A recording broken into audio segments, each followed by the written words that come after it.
Pinag-aaralan ni pambansang kamao Manny Pacquiao ang bilis ng makakalabang si Adrian Broner.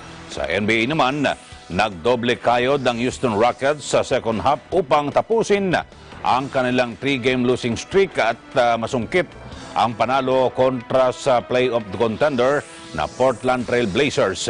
Ang Eagle News Sports hatid ni Ben Bernaldez. Tinututukan ngayon ni Senator Manny Pacquiao kung paano matatapatan ang bilis na nakatakda nitong makakalaban na si Adrian Broner sa Enero sa susunod na taon.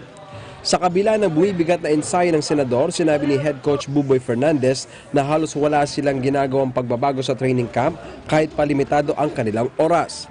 Napanatilian niya ng 8th Division World Champion ang bilis at lakas nito mula pa noong bakbakan nila ni Lucas Matisse noong Hulyo.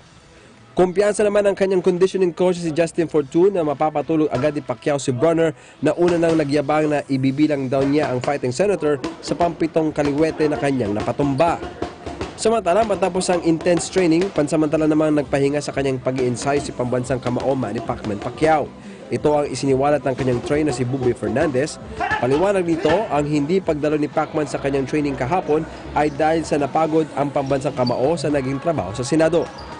Dapat kasi ay matapos ang sesyon sa Senado ay magkakaroon ng sparring session si Pacquiao sa Ilorde Boxing Gym sa Mall of Asia kung saan makakaspar niya si George Cambosos Jr.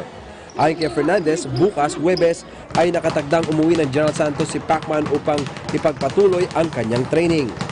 Magaganap ang laban ni Pacquiao kay Adrian Broner sa January 19 sa MGM Grand Garden Arena sa Las Vegas, Nevada. Nakasalalay sa naturang laban ang WBA welterweight belt ni Pacquiao.